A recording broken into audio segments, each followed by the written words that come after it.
We're talking about the right man God has for you, the man who is able to lead you with love. That's the key. And a man who leads with love looks very different than a man who leads for his own selfish desires and looking out for himself. So you got to be able to discern those two things, but understand that you've got to get to a place where you can truly embrace that. And that means if you have that negative mindset of men, you've got to reprogram yourself. You got to get out of that negativity. You got to maybe even go look for, well, I was going to say go look for positive relationships, but that might be difficult for some of you to even find a positive example, which is another contributing problem to why you may struggle in this area. But you got to heal. You've got to heal from what has been poisoning your mind. You've got to heal from those bad experiences. You've got to heal from any of the dysfunction you've gone through, because you've got to get to a place where you can truly embrace this man leading with love, because that's going to create the most harmony in that relationship. It's going to give you peace. It's not about giving the man power. It's about giving you peace. Understand that. When you have a man that you can trust, can lead, and you can lean on him, that gives you peace. Don't you want that? I know you do, but you just might be uncomfortable with what it takes to get there. But work on it. Pray about it, but trust and believe that's going to be another piece of this puzzle. And now number 7, but before we do, one more time, get your copy of The Man God Has For You. Best-selling book, over 5,000 reviews now on Amazon. Going crazy. Women are loving it. Click the link in the description or in the comment section. It's the first link you'll see there. Trust me, you're going to love it.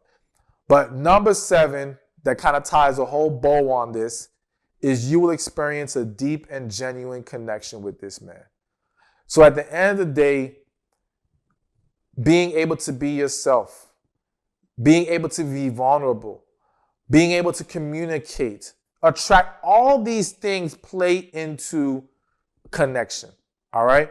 Now, I'm a believer that connection is when two spirits are recognizing its match. And they say that in spirituality, things happen in the spiritual before they happen in the physical, which is why I believe the connection is something that exists before we've even come across it.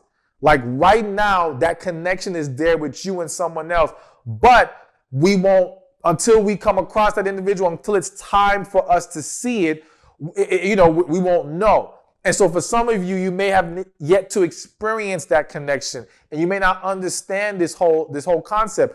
Others of you are in it right now. Others of you have experienced this, and and I always say in all my videos, it's like having an orgasm. When it happens, you're gonna know. It hits hard. It's like nothing else. And again, it's all those things we talked about: the vulnerability, the communication, the being yourself. It's an amazing experience, and you need that. I have seen that the missing ingredient in all these failed marriages and failed relationships is a lack of connection. That was the key. And those who experience it, and it's not to say that if the connection is there, it guarantees you'll get the person, because two human beings still have to make decisions, all right? And it doesn't guarantee that you're going to have the perfect relationship, because again, two human beings got to make the right decisions. But it gives you the foundation for the greatest success possible. All right? You find two people who have a connection and are putting forth that effort, their relationship is like nobody else's. And nobody can come in between those two people. And that relationship can last through all the test of time, because that connection is that glue that keeps them together. And it's because it's a piece of God.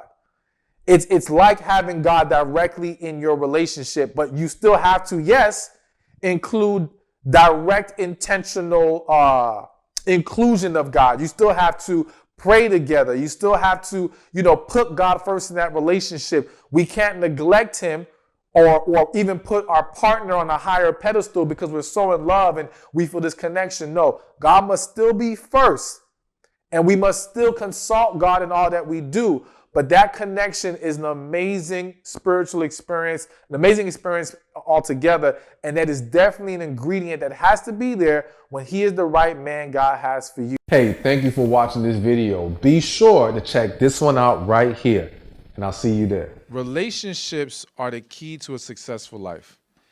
But there's 5 areas that we have to be mindful of when it comes to relationships. There's relationship with God, relationship with ourselves, relationship with family and friends,